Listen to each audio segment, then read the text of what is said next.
So what is Brazil known for? Brazil is known for many things, some of them including the Jesus Christ statue, also known as the Corcovado, their famous beaches such as Copacabana, their carnival with their very beautiful and scantily dressed dancers, and their soccer team. Except after their recent performance at the World Cup, I would rather not get into. Anyways, moving on.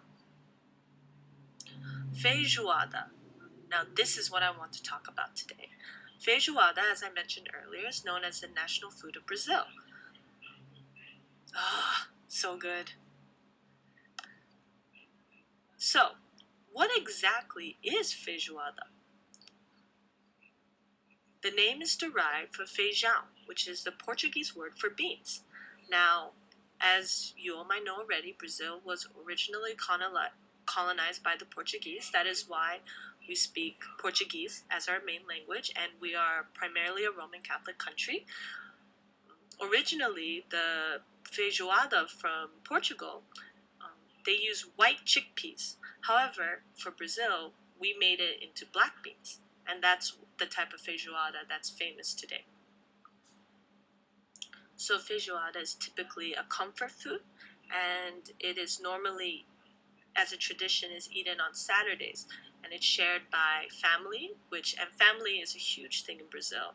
Brazil really puts a lot of emphasis on the importance of family, and what they usually do is they get together on Saturdays and they like to share a huge bowl of feijoada.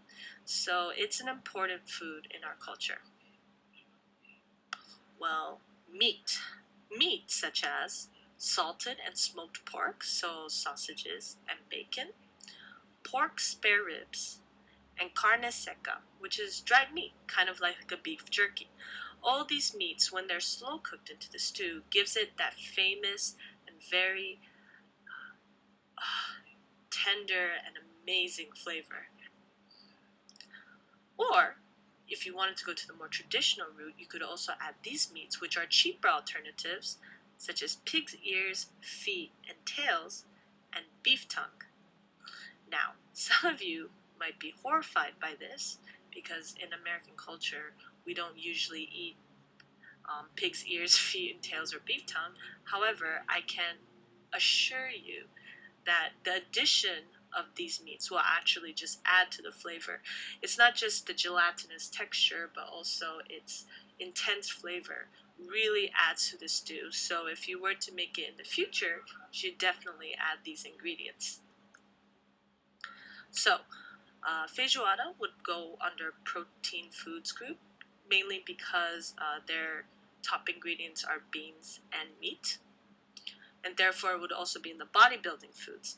Now, the only issue with, although it is very high in protein, it is also very high in fat due to the meats that are in the stew. So it is recommended that you don't eat it all the time, but it is very good and it is definitely very filling. So, how is feijoada prepared? So, if you want to make feijoada, it is recommended that you prepare it at least one day in advance. So, why is this? Is because you want to leave the beans overnight to soak. The reason why we do that, we want our beans to be soft and tender for a stew. So what you usually do is put your black beans into a big pot, fill it up with water, leave it overnight to soak, and the next day you should expect your water to have a chocolate-like velvety consistency, and your beans should be soft and tender.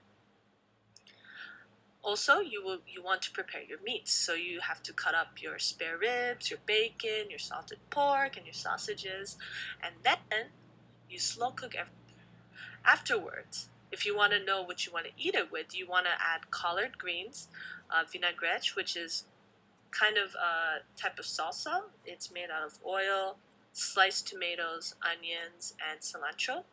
And farofa, which is a type of manioc flour, very, very popular in Brazilian meals. And you can also add a hot sauce.